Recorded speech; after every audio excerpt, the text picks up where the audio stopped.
Sometimes a book isn't just a book. Sometimes it's a strategic weapon, a calculated move to pull a revolution back from the brink of collapse. That's exactly the story we're diving into today.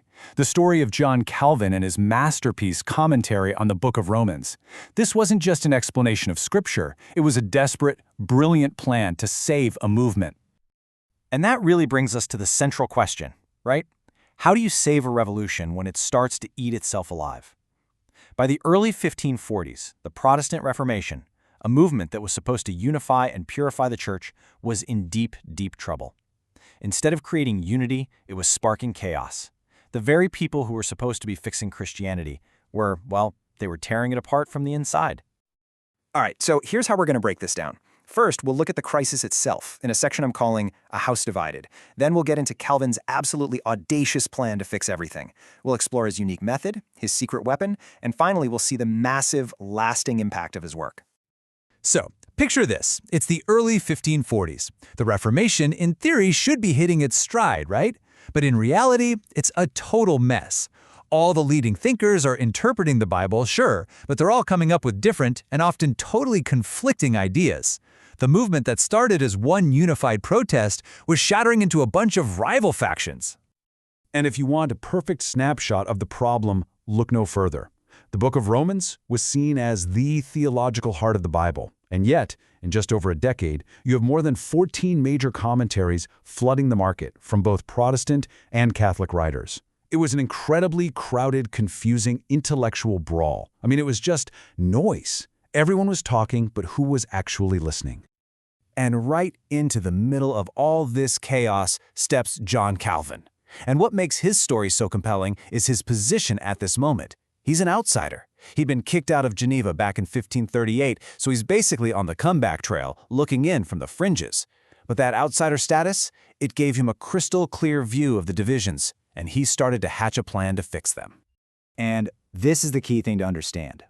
Calvin knew that just adding one more voice to the 14 plus already out there would just add to the noise. He wasn't trying to join the conversation. He was making this audacious play to basically end the debate by offering a single, definitive interpretation that could finally unify the movement. And you can just feel the confidence, the sheer audacity, in his own words right here. He's not just another commentator. He's setting himself up as the final judge, the one clear-headed guide through the wilderness. He's essentially saying, hey everyone, I've read all the other guys, it's a mess. Just follow me and I'll sort this all out for you. It's an incredibly bold power move. So how in the world was he going to pull this off? What was his secret sauce? Well, it all boiled down to his method. He had a very specific way of interpreting the text that he believed was hands down better than everyone else's. This was his blueprint for unity. He called it lucid brevity. Sounds fancy, but the idea was actually revolutionary in how simple it was. See, other writers were producing these dense, rambling commentaries that were nearly impossible to get through. Calvin said, nope, the number one job of an interpreter is to be clear and get straight to the point. No tangents, no showing off, just what did the author mean? Let's explain that clearly and concisely. Okay, so what Calvin does here is just brilliant, strategically. He's basically creating a Goldilocks argument. He looks at Philip Melanchthon, a titan of the Reformation, and says his method of grouping topics together is interesting, but it makes him skip over huge parts of the text. That's too cold. Then he looks at his friend, Martin Bucer, another giant, and says, man, this guy is profound, but he's way too wordy. As Calvin famously quipped, Bucer never knew when to stop. That's too hot. And then, of course, Calvin presents his own method as the just right solution, comprehensive but also clear and concise. But here's the thing, this wasn't just about having a better method. No, Calvin's secret weapon went way deeper, and this is where the story gets really personal and honestly fascinating. It's all about his intense connection to the author of the Book of Romans, the Apostle Paul himself. See, for Calvin, this was never just some academic project. He wasn't just trying to figure out what some guy wrote 1,500 years ago. His ambition was way, way bigger than that. He wanted to become Paul. And I'm not talking about simple admiration. This was a deep, psychological identification. Calvin truly believed that he could get so deep inside the mind of the Apostle Paul that he could become his authentic, living voice for the 16th century. Now, to really get this, we have to wrap our heads around this Renaissance idea called imitation. And it's not what you think. This isn't just copying someone. It was this whole transformative process. The idea was that through intense study, prayer, even changing your own behavior, you could literally internalize the essence of a great historical figure and become their modern-day embodiment. Calvin wasn't just interpreting Paul. He was trying to be Paul, reborn. And this quote, wow, it's like a window straight into his soul.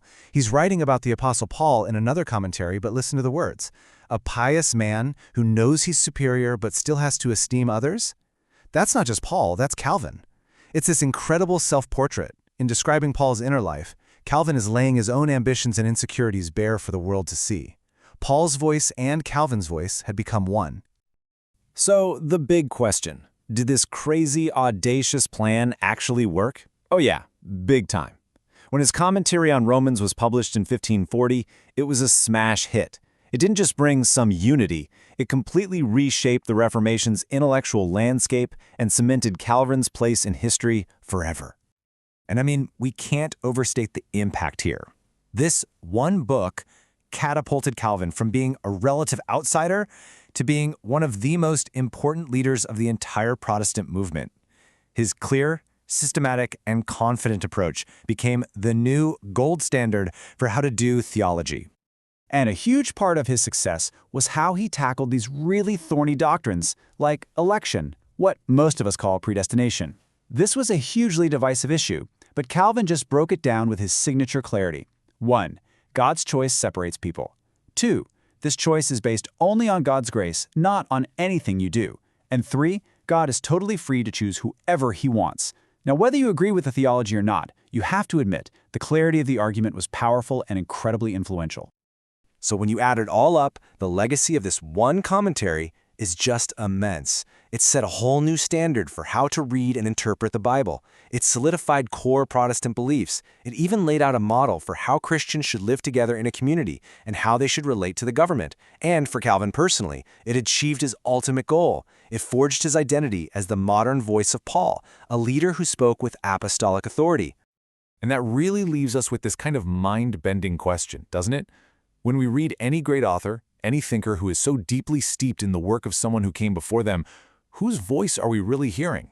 Is it the author's own? Or is it the echo of their hero, speaking right through them, across the centuries?